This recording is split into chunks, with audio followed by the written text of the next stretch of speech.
नमस्कार. 22 जानेवारीला अयोध्येत राम मंदिराची स्थापना झालेल्या घटनेला आता 2-2.5 वर्ष झाली आहेत. अमित गोडीचे रामायण आणि त्यातली सगळीच पात्रे आपल्या मनावर कितीतरी काळ अधिराज्य गाजवत आहे.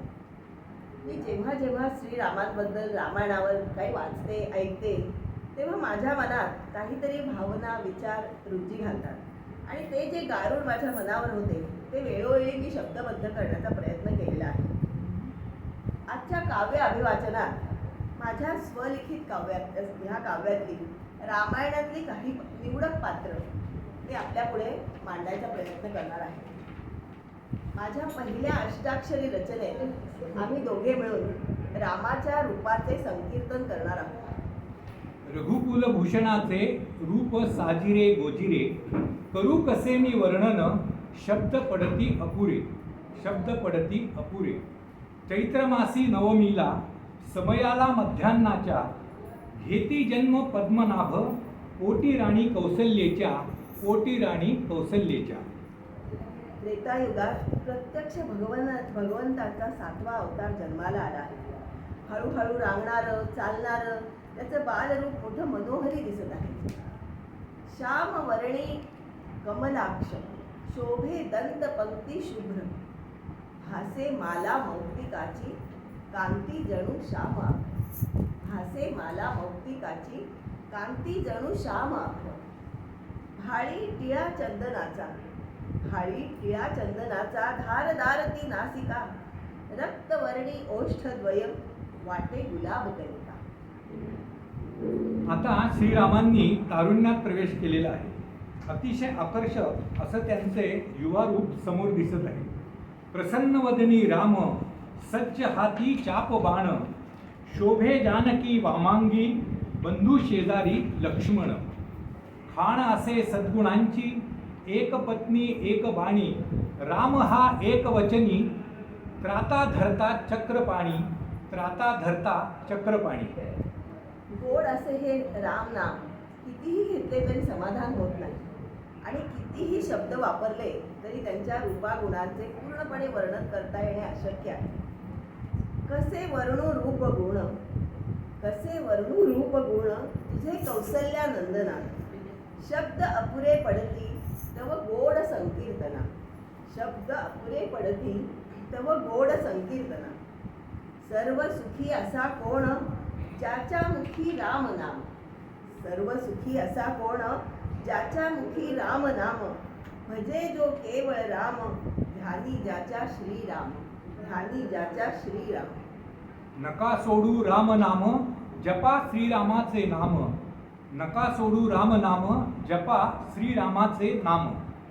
मुखी नाम नेत्री ध्यान, त्याला प्राप्त विष्णुधाम, मुखी नाम नेत्री ध्यान, त्याला प्राप्त विष्णुधाम.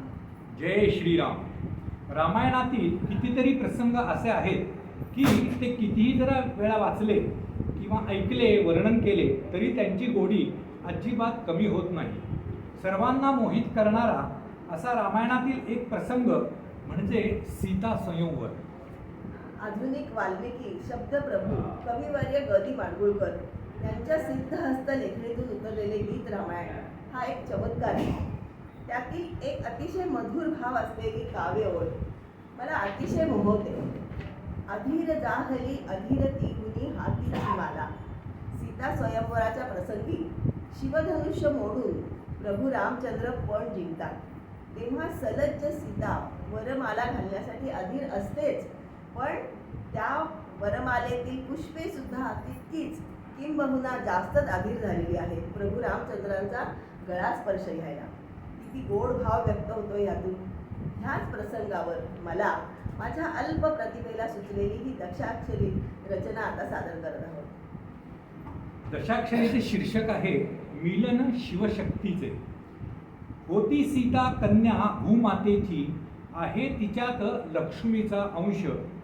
जनकास मिळता भूमीत, धन्य धन्य झाला त्याचा वंश, धन्य धन्य झाला त्याचा वंश. पेले लीलया शिवधनुष्य, खेळे करुनी ती त्याचा घोडा. कसा मिळे योग्य वर तिला, पिता जाहला चिंतित थोडा. पिता जाहला चिंतित थोडा. इतके अवजड शिवधनुष्य पेलणाऱ्या कोमल सीतेला वरही तेवढाच योग्यतेचा पाहिजे ना. तो कसा मिळेल ह्या चिंतेत जनक राजा होता. स्वयंवर सीतेचे योजले आमंत्रिले राजे सुलक्षण. स्वयंवर सीतेचे योजले आमंत्रिले राजे सुलक्षण. शिवधनुष्य उचलण्याचा होता अति अवघडपण. शिवधनुष्य उचलण्याचा होता अति अवघडपण. झाले घामाघूम राजे सारे. झाले घामाघूम राजे सारे. ना हले तसुभरही धनु. ना हले तसुभरही धनु. खजित पावला दशानन. धनुष्याखाली सापडे तनु. धनुष्याखाली सापडे तनु. आणि मग शेवटी विश्वामित्रांच्या आज्ञेने श्री प्रभू रामचंद्र आले धनुष्य उचलायला. आज्ञेने गुरु विश्वामित्रांच्या श्रीराम पुढे सरसावले. लावणी प्रत्यंच्या धनुष्याला तयाचे तुकडे दोन केले. लावणी प्रत्यंच्या धनुष्याला तयाचे तुकडे दोन केले. आनंदाश्रू सीतेच्या नयनी पाहुनी वीर रघुनंदन. गाली लज्जेने चढली लाली. वाढले हृदयाचे स्पंदन. वाढले हृदयाचे स्पंदन.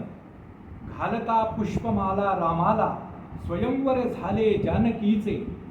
घालता पुष्पमाला रामाला स्वयंवर झाले जानकीचे. राम असती रूप विष्णूचे. झाले मिलन शिवशक्तीचे.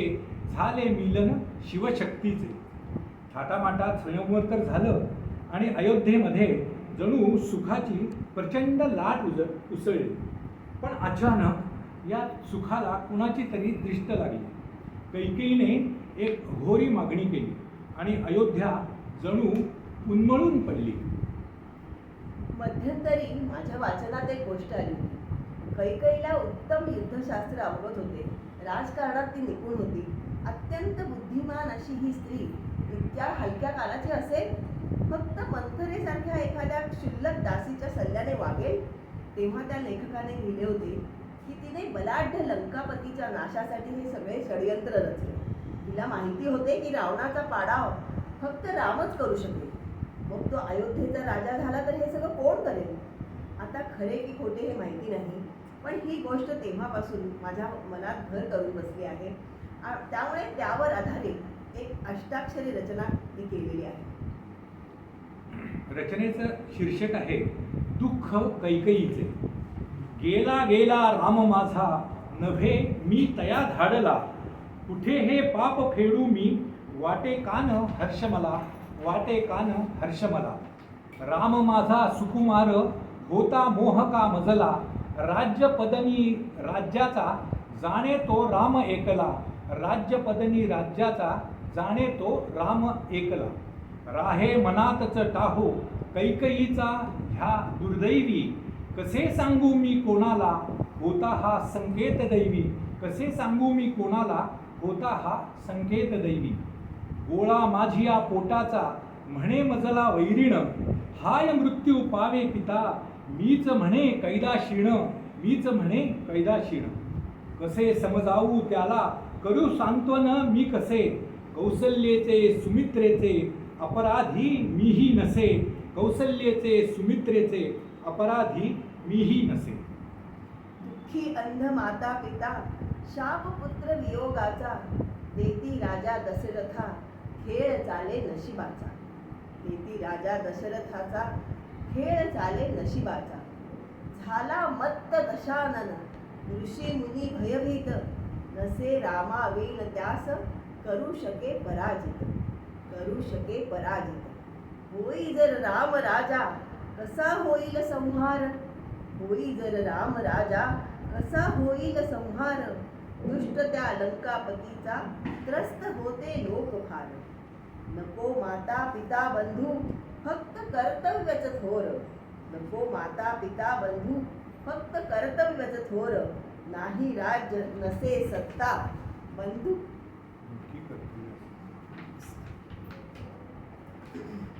मोठी कर्तव्यासमोर. प्रिय मज राम जरी कर्तव्याचे मज भान. प्रिय मज राम जरी कर्तव्याचे मज भान. भाग करडे अप्रिय साहेद मी अपमान. साहेननी अपमान.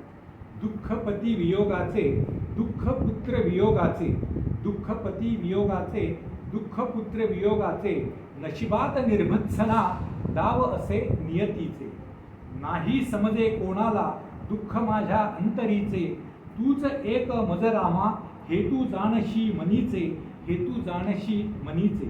कैफियत कैकईची नाही कोणा समजली कैफियत कैकईची नाही कोणा समजली. अपमान निर्भत्सना तिच्या पदरी पडली अपमान निर्भत्सना तिच्या पदरी पडली. राम सीता वनवासाला निघाल्यानंतर रामाची सावली असलेला सुमित्रानंदन लक्ष्मण थोडाच का अयोध्येत राहिला असता. त्या दोघांची सगळी जबाबदारी आपल्या खांद्यावर घेऊन तो बंधुश्रेष्ठ गेला त्यांच्याबरोबर. त्याने आपल्या सुकुमार पतिव्रता पत्नी उर्मिलेचा जरा सुद्धा विचार केला नाही. राम सीता तरी वनवासात एकत्र होते, पण उर्मिला ती विरहाच्या दुःखात जळत होती. ती ह्या यज्ञातील एक समिधा ठरली. तिची व्यथा मांडण्याचा पुढील द्विपदीतून केलेला हा प्रयत्न. व्यथा उर्मिलेची. अश्रूचा एकच फक्त थेंब सांडला विरहिणीचा अन हसत हसत गिळून टाकला प्रपात दुःखाचा. अश्रूचा एकच फक्त थेंब सांडला विरहिणीचा अन हसत हसत गिळून टाकला प्रपात दुःखाचा. 14 वर्षांच्या वनवासाला निघे तिचा साजण बंधू प्रेमाने रामचंद्राच्या तो तिचा भ्रतार लक्ष्मण. तसबीर पोरुनी हृदयी निरोप देई ती अबोध बाला. तसबीर पोरुनी हृदयी निरोप देई ती अबोध बाला. 60वे रूप साजणाचे नयनांच्या संदुकी ती उर्मिला नयनांच्या संदुकी ती उर्मिला. मुक्त होनी प्रेम पाशातून गेला दूर देशी लक्ष्मण. साजना विण भासे एक युग जैसा एक एक क्षण. नव्हती ती परित्यक्ता नव्हती ती परित्यक्ता नसे नावडती राणी राजाची. नकळे का सोसावी लागे वेदना विरहाची वियोगाची. निष्पाप सुकुमार ती राजकन्या मिथिला नगरीची. प्रियतमा सुमित्रा नंदनाची अनुस्नुषा रघुकुलाची. सरती वर्षा मागुनी वर्षे वाट पाहे ती साजणाची. साश्रु नयनाने म्लान विरहिणी साजणी लक्ष्मणाची साजणी लक्ष्मणाची. रामायणामध्ये अनेक रामभक्त आणि रामाचे असलेले शत्रू अशी असंख्य पात्रे आहेत. वाल्मिकींनी रामायणात अशा प्रत्येक भल्याबुऱ्या पात्रांचे खूप अद्भुत असे वर्णन केलेले आहे. अशाच एका भाबड्या रामभक्त आदिवासी स्त्री शबरीची गोष्ट मनाला फार मोहित करणारी आहे. तिने अर्पण केलेल्या उष्ट्या बोरामधून तिची अपरंपार भक्ती त्यांनी ओळखली आणि तिच्या जन्माचे कल्याण झाले. तिच्या त्या चंद्रमौळी झोपडीत सुखाचे जणू चांदणे पसरले. तिच्या भक्तिभावनेचे मनोगत पुढील षडाक्षरी रचनेतून मांडायचा केलेला हा प्रयत्न. शबरी म्हणतीये, श्रीराम भेटीची लागे मज आस. थकले नयन क्षीणता तनास. थकले नयन क्षीणता तनास. ना मी भक्त थोर ना राजकुमारी. असे क्षुद्र दासी मी वेडी शबरी. असे क्षुद्र दासी मी वेडी शबरी. भावाचा भुकेला अससी श्रीरामा. घालते साकडे ये भेटण्या रामा ये भेटण्या रामा. घडले नवल वार्ता येई कानी. येणार श्रीराम माझ्या गसदनी माझ्या गसदनी. आणि काय आश्चर्य, खरोखरच राम लक्ष्मण तिच्या चंद्रमौळी झोपडीत आले आणि तिला आनंदाने भरते आले. आले आज राम माझ्या झोपडीत. सुखाचे चांदणे घरात शिंपीत. रामांची पावन लागता पावले. आनंद माईना नेत्र सुखावले. आनंद माईना नेत्र सुखावले. रामायणाचा शेवट म्हणजे सुष्टांचा दुष्टांवरती झालेला विजय. एकेकाळी अत्यंत शूर दशग्रंथी विद्वान शिवभक्त रावणाला त्याच्या सामर्थ्याचा फार गर्व झाला होता. त्याने मदोन्मत्त होऊन सगळी पृथ्वी त्राहिमाम करून सोडली होती. मग शेवटी त्याचा क्षणिक मोह त्याच्या विनाशाचे कारण ठरला. मग प्रभू श्रीराम यांनी रावणवध करून सीतेची सुटका केली. रावणवध झाला मत्त दशानन, केले सीतेचे हरण. मोह घातला तिजला, मृग कांचन दाऊन. झाले संतप्त विभद, राम सीता विरहाने. सेना घेऊन कपींची, युद्ध मांडले रामाने. होते बलाढ्य मायावी, इंद्रजित कुंभकर्ण. केले मूर्छित लक्ष्मण, चालवून शक्तिबाण. वाचविण्या लक्ष्मणाला महाबली हनुमंत. आणे संजीवनी बुटी, टाळे मृत्यू मूर्तिमंत. टाळे मृत्यू मूर्तिमंत.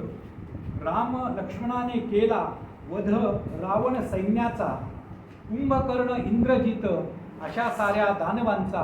कुंभकर्ण इंद्रजित अशा साऱ्या दानवांचा. रावणाचे सारे पुत्र आणि बंधू मारले गेल्याने तो शोकाने वेडा झाला आणि स्वतः लढायला आला.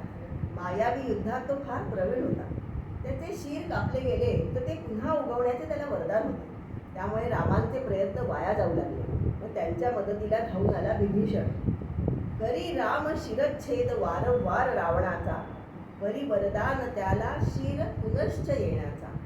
परी वरदान त्याला शीर पुनश्च येण्याचा. राम भक्त विभीषण सांगे युक्ती श्रीरामाला. बाण मारावा नाभीत, मारायला रावणाला. बाण मारावा नाभीत, मारायला रावणाला. झाला वध रावणाचा, झाले विजयी श्रीराम.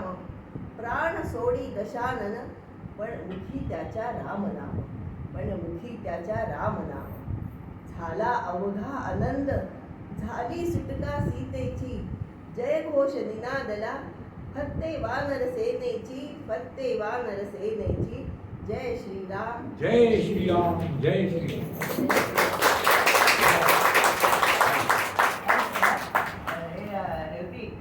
बंद करायचं.